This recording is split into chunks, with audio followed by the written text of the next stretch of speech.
Hello, welcome to Into the Fire, a Burning Coal Theater Company podcast series.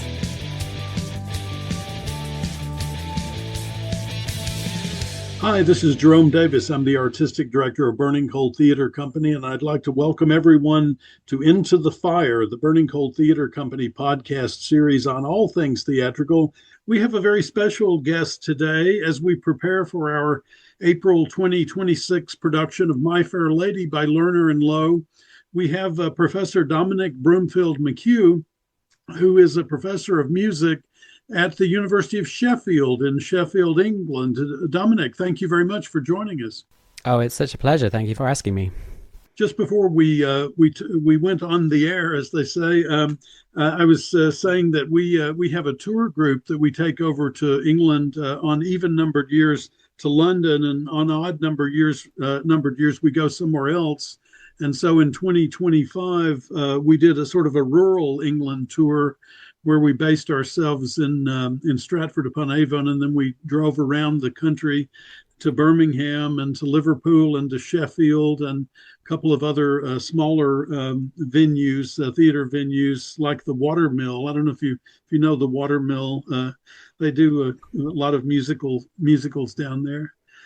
So I'm very curious. How did you get involved in musical theater? This is you're a professor of music, but it seems that your specialty is musical theater. Is that correct? Very much so, yes. So musical theatre is a big deal over here in the UK. We know that musicals have a kind of ancestors, if you like, in operetta and in opera, which are European forms, so is naturally part of our culture. And we also have a big heritage of English, British musical theatre writers going right back to Noel Coward and Ivor Novello and before them. And so it was something I grew up with. I was lucky my family loved musicals. They introduced me to The Sound of Music when I was 4. And so by the time I was 10 years old, I was a big fan of the American musical specifically. I just love the style of it. And then I became very interested in classical music and opera as a teenager. And then when I went to university, one of the courses in my undergraduate music degree was on the Broadway musical. And I discovered that I knew a huge amount about it. That sort of surprised me because it was just part of my family heritage. And then the lecturer of that course then encouraged me to do my PhD on My Fair Lady. So then I spent 3 years researching My Fair Lady, and then wrote a book about it, and then published Alan J. Lerner's letters and a complete edition of all his lyrics, including all the cut songs for all his shows. And here we are. And I guess I never imagined that I would stick just with musicals as a topic, because musicologists like me, music historians, tend to look at multiple repertoires. But I've just submitted my 11th book to the publisher on Monday, which was Rodgers and Hammerstein in Context. And so I guess I just feel like there's so much fundamental work to do on the great shows and the big writers still that I seem to be making a career out of musicals and not just music in general, although I teach music in general. There's a lot of interest in musicals on both sides of the Atlantic. But from a more educational standpoint, it seems that is less so. You know, if one goes to a university, there will be courses in theater, but it's not that common to have a course in musical theater. Are you a pioneer in that way, or had other people preceded you in that? I mean, I don't teach on a musical theatre course particularly. The degree is like music.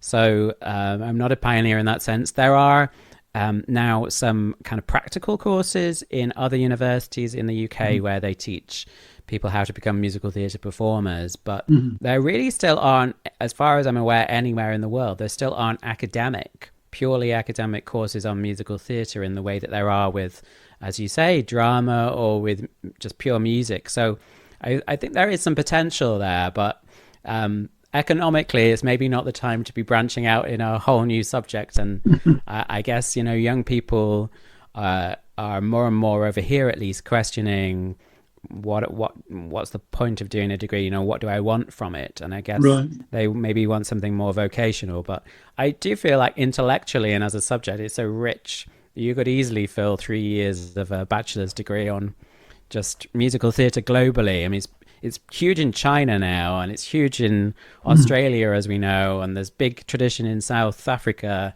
and South America. So I do feel like it's a fascinating subject and one that still cries out to be taken seriously. Indeed. Well, it sounds like if you've published 10 books previously on the subject, that you're pushing in that direction for sure. You talked about the history of the musical theater, going back to operetta and then opera before that.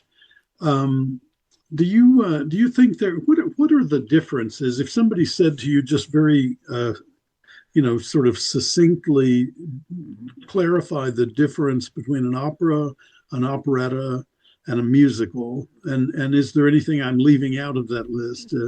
Other sort of variations on the theme?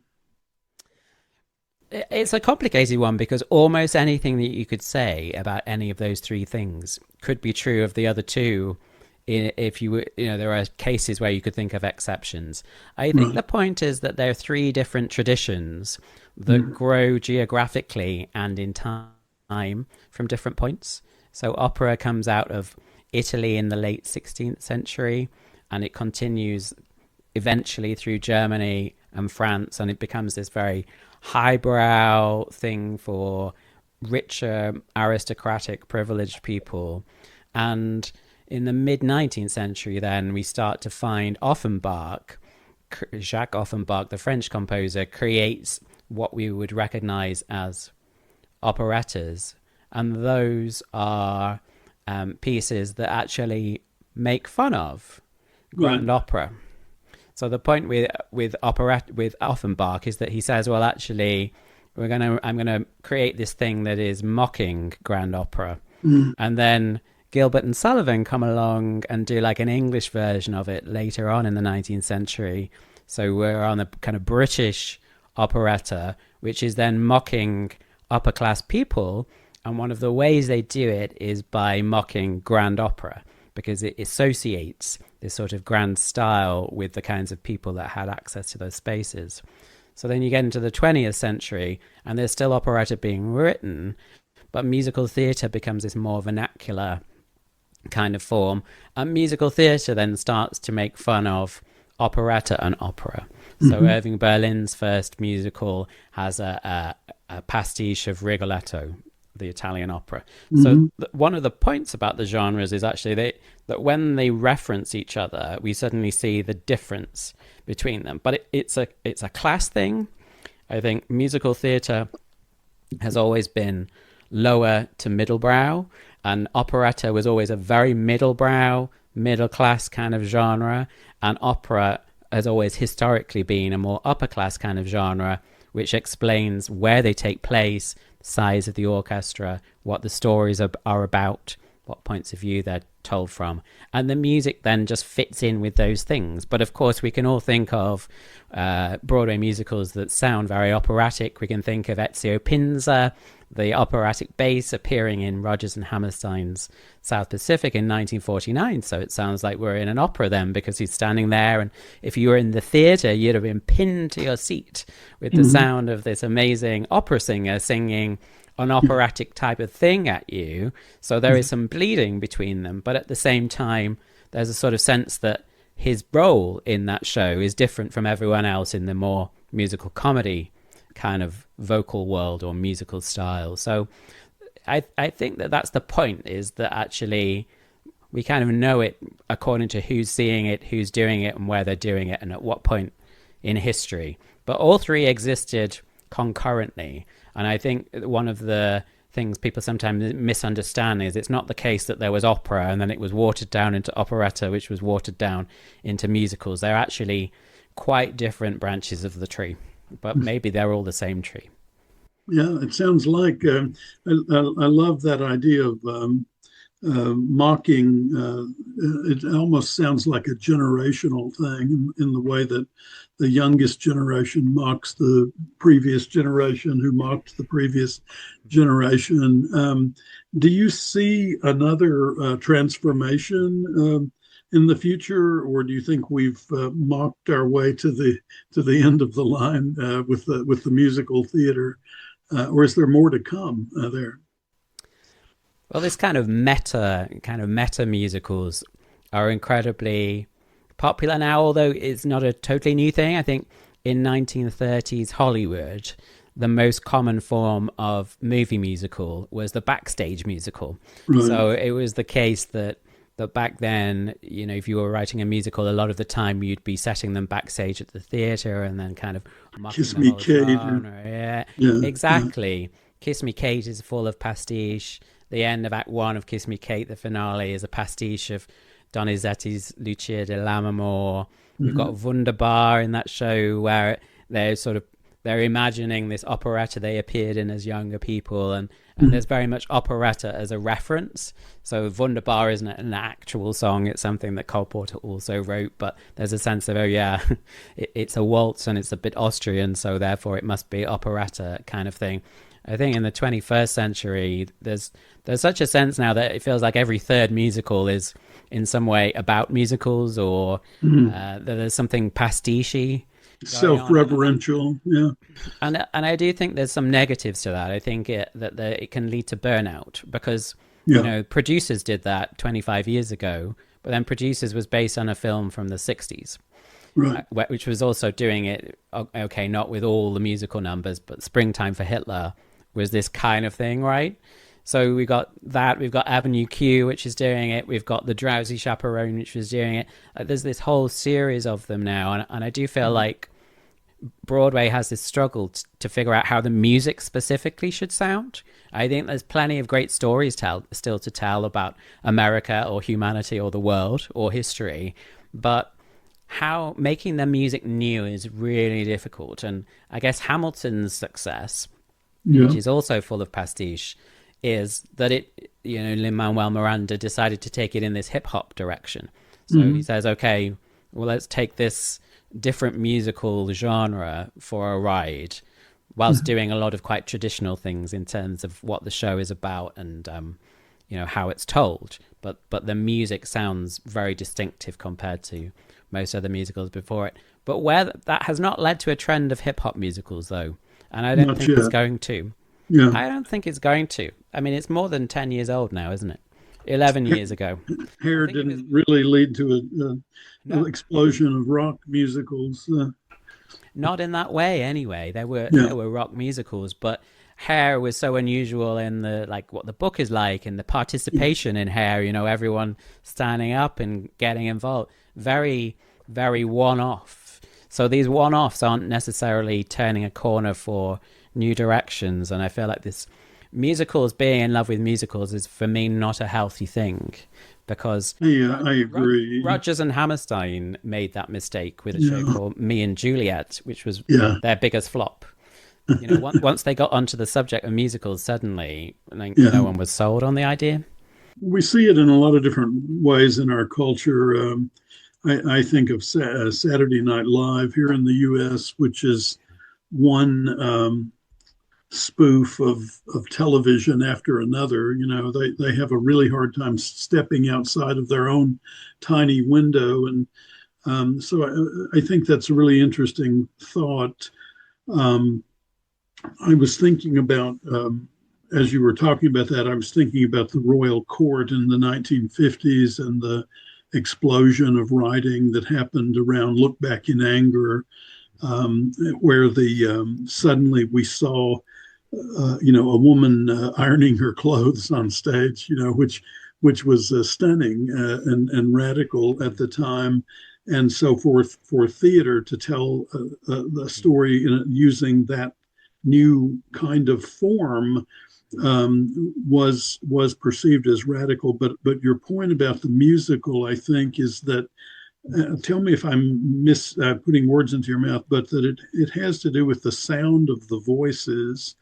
It's something that has always worried me about Sondheim. For instance, I love Sondheim, and I've directed several of his plays, but but so many of them sound alike, even though the people do not come from the same class, do not come from the same life experience or worlds. And I see that a lot in American musical theater, where there's sort of this tone of voice that kind of permeates almost every musical, regardless of the subject, but with Look Back in Anger, John Osborne changed the voice of the person on stage. And so I wonder, I think your point is, can that voice be changed?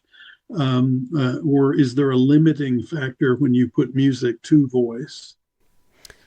Yeah, I mean, in terms of the voice in the writing, it is an interesting question. I think Sondheim, though, is revered because the sense of his voice, the feeling, the sound of his voice is so present, and his own intellectual discourse is so present in the writing, and curiosity. It is something I have a problem with too. I mean, I'm in the minority, and I feel like Sondheim is rightly revered. I mean, I can't think of anyone as impressive as that or on that level, but I do think, why is it that Mrs. Lovett in Sweeney Todd has swallowed a rhyming dictionary?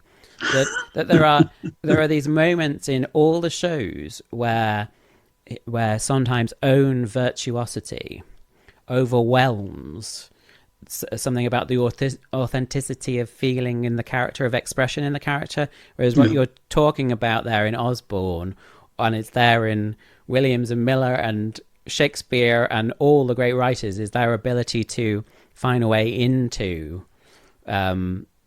other people's characters and lives. And I do think Sondheim can do that. I really don't want to seem dismissive or say that, I'm not dismissing all his work or trivializing it, but I do feel like there's a problem with his work, and he is the best of his generation. And since then, I think writers have found it very hard to find their own voice that doesn't sound like Sondheim. Because his is so powerful. Yeah. And his way of doing it dominated. Yeah. But its freshness was in the 70s, right, when he did Company and Follies, Little Night Music, Sweeney Todd, that run, and Pacific Overtures, a remarkable run of contributions that were one-offs. And in those pieces, they really sound very distinctive and dissimilar from one another. And even the great 80s shows, Into the Woods, Sunday in the Park, they're not quite, I think then they don't quite have that same freshness and immediacy that Sondheim achieved with Hal Prince. That maybe it just required, because the work from the 1970s was so great, it required almost too much pushing beyond, and he'd already done that pouring out. There's a pouring out in those 70s shows that it maybe isn't quite there in the later work. Everyone will shoot me down for this. No, I think I couldn't agree more about that. I do love Sunday in the Park. I think that first act is as good as it gets in the musical theater. But tell me about, so I'm just curious, so the European opera, operetta, maybe a little influence from music hall as well in England, and then suddenly Broadway takes the control of the musical theater format, and hasn't entirely looked back. I mean, there have been successes. Andrew Lloyd Webber is the most obvious example of it, but it does seem like that America kind of said, we'll take over from here. And not that that's an unusual thing for Americans to do, but how do you think that happened? Does it have to do with the past lives of those people, early musical theater composers, that their ancestors came from Europe, or is it something beyond that? Yeah, it's interesting. There is a symbiosis. I think that there's this exchange between America and England for the last century, really. Something that intrigues me is that in the 1920s, Gershwin and the Gershwins, Rodgers and Hart, Cole Porter, they all came to England and wrote musicals especially for the London stage.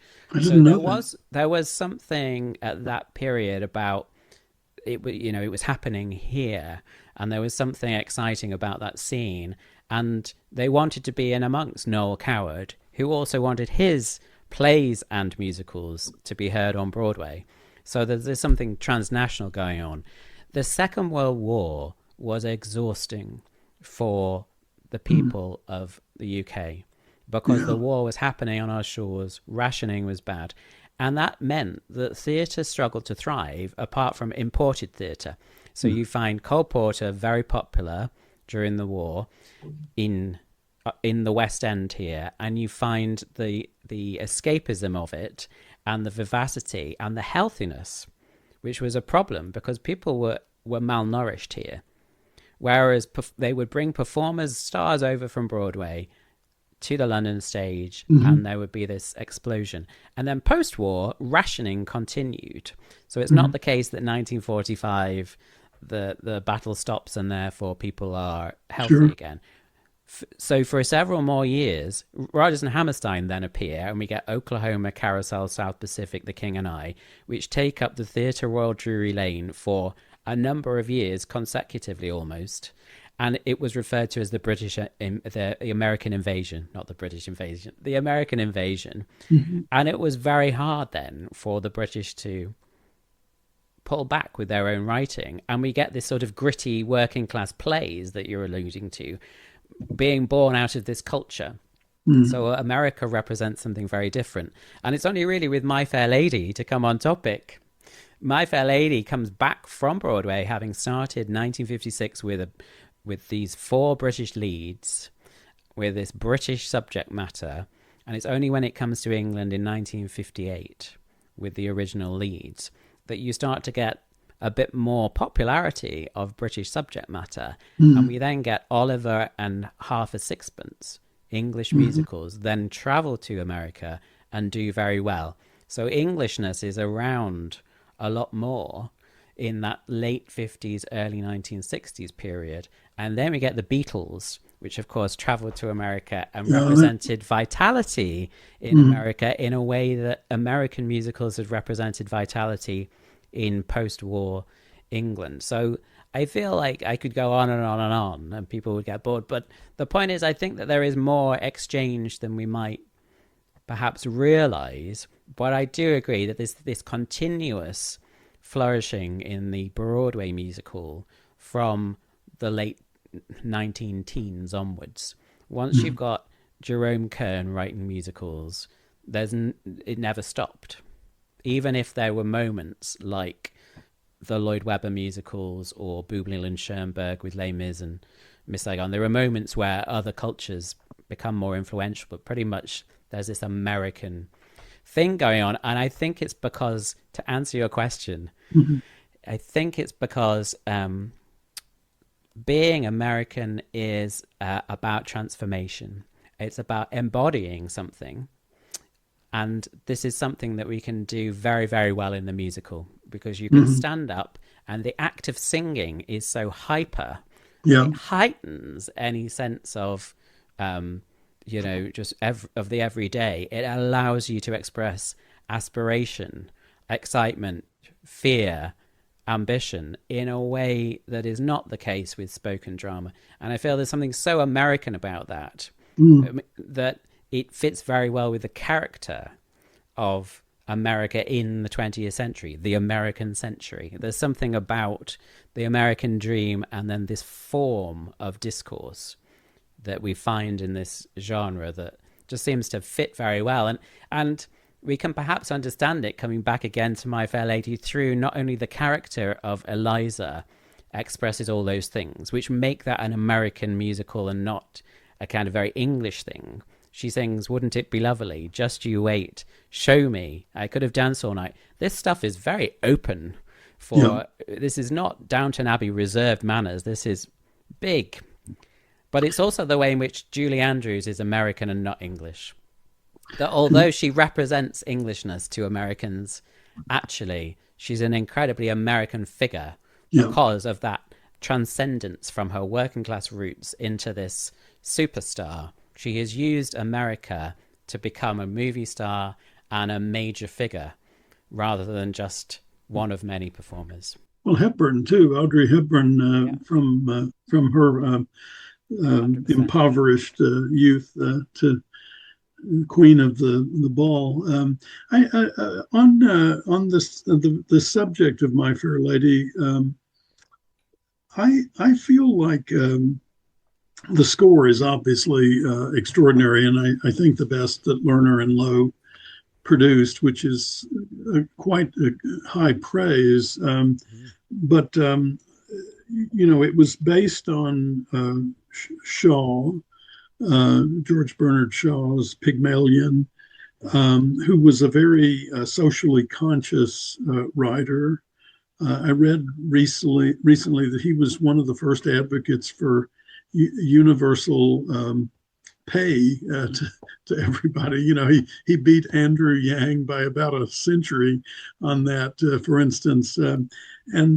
So there is something about transforming or rebuilding or building yourself in My Fair Lady that isn't entirely Shavian. I think Shaw would argue that the classes are inherently of value and that they don't need to be transcended necessarily.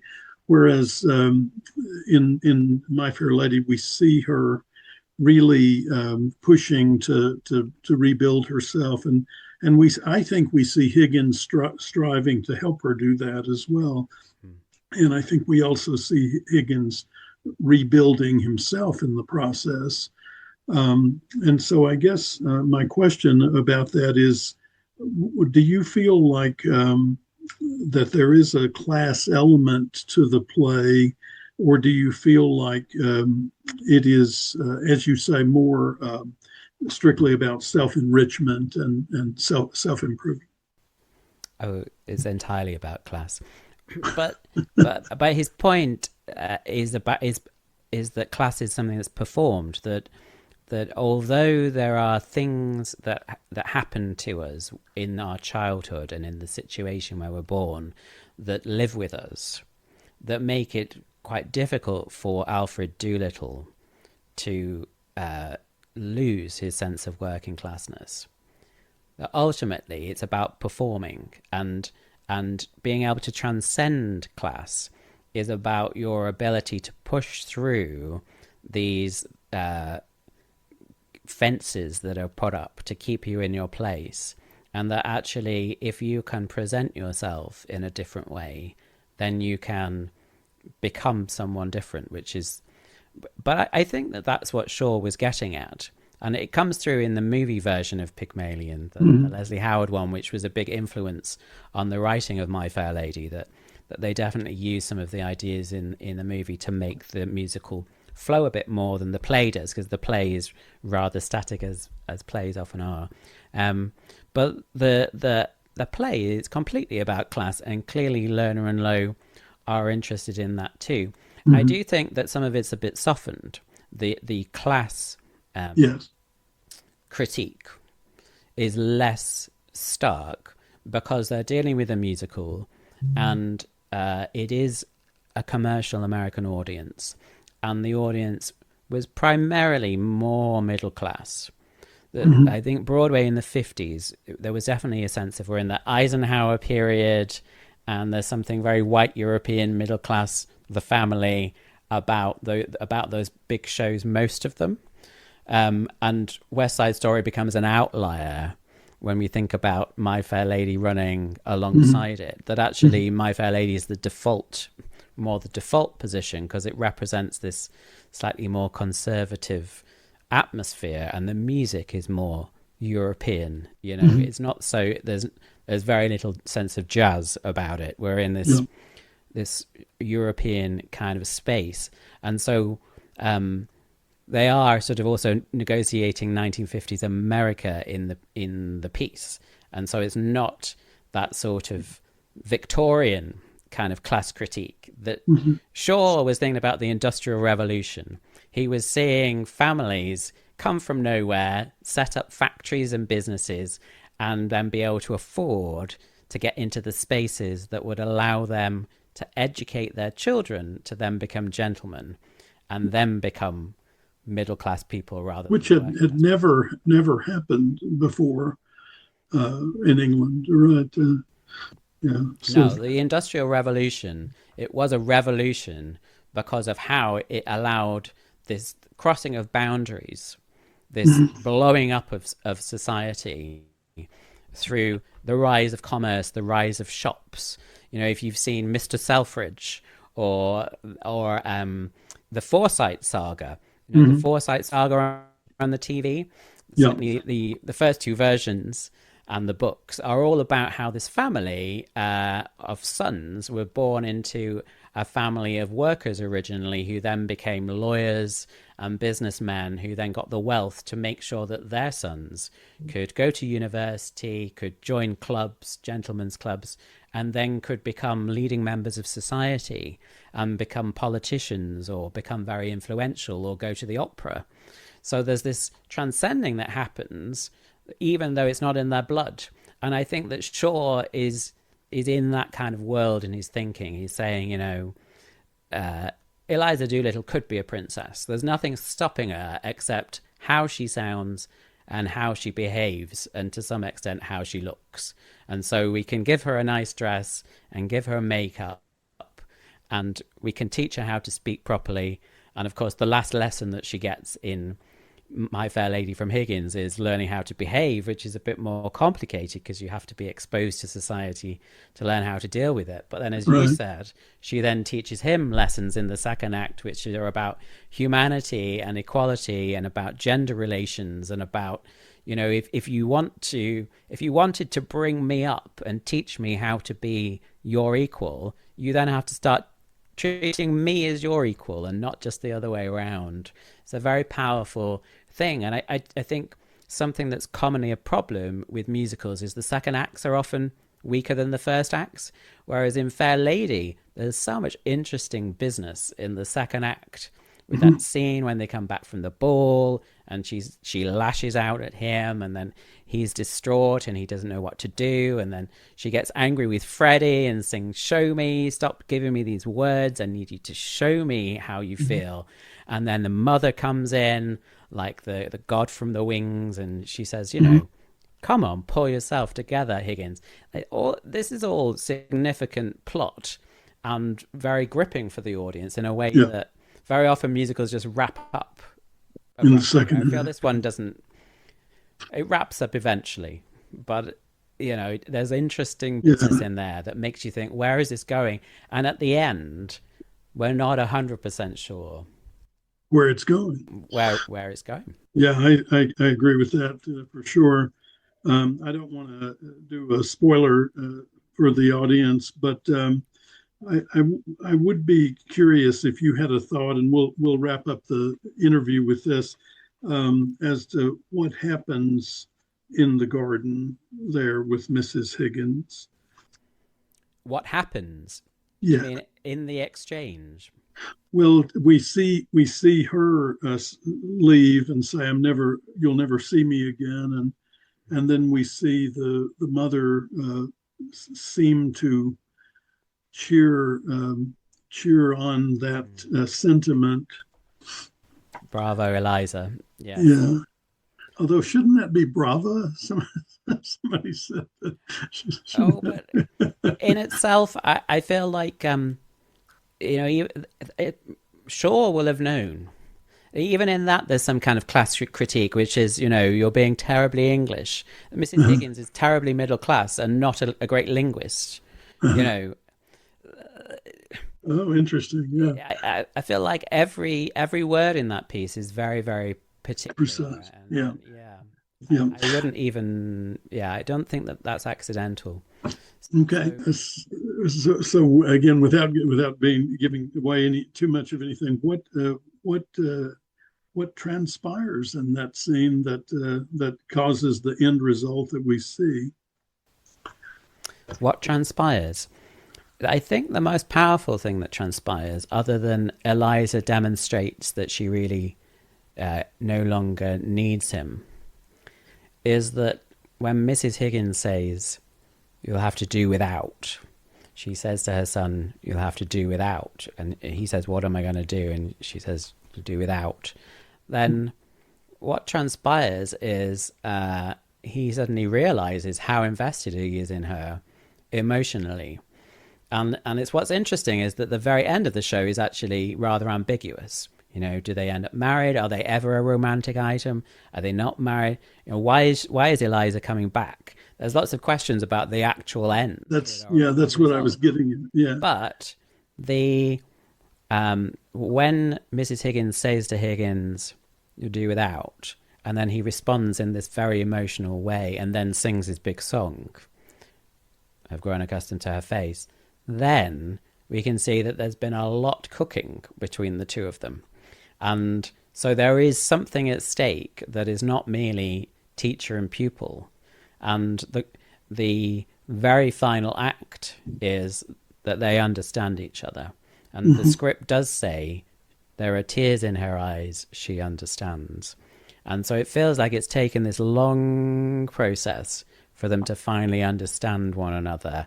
And they have battled it out to become equals. And finally, he has acknowledged it. And I think that that's why the piece is so emotional and moving. And it almost doesn't really matter whether they're going to be an item or not. I've seen it played both ways successfully. What doesn't work for me is when it feels like they've fallen out. Yeah. There was a production I saw where she just leaves and at the very end, and that doesn't seem to make sense of what we've been invested in for the last 3 hours. Did you see the Pygmalion at the Old Vic a couple of years ago with Bertie Carvel? Yeah, did you? I did, yeah. I thought the chemistry between those two actors was really strong. And I was on the edge of my seat wanting to go, get in there. Yeah. But it didn't happen. But it's brilliant what Shaw cooks, isn't it? Is this sense of, what's going to happen? What's going on here? Yeah. And the musical seems very successfully to just heighten that. So I think that where in great productions and performances of the show, it seems to just heighten all the things that are already there. And the fact that it's really, the script of Pygmalion is completely rewritten for the musical. It's not the case that they've just taken the script and thrown some songs in and trimmed a bit. It's substantially rewritten. And they made 250 changes to the script during rehearsals of My Fair Lady. I found the rehearsal script and compared it, and they changed so much, even having already written their adaptation. So it is very different, but Shaw's genius is still the beating heart of it, as one of the original Broadway critics said, and it is that sense of generating something without it being an old-fashioned romance. And it's also not too intellectual either, because I think that could have been very tedious. It can't have been easy to write this show, because there's something sophisticated about the relationship. And once you start holding things up for 3 to 5 minutes at a time with singing and dancing, you've got a real challenge on your hands, haven't you? Like, how are you're stopping everything now. So the songs really have to land. And for the most part, I think that they really do. And particularly once you get to Just You Wait, the Servants' Chorus, The Rain in Spain, I Could Have Danced All Night. It's such a flourishing of song and its marriage with the script and how it has this dynamic with what the book is doing is highly unusual and makes for a really special evening in the theatre.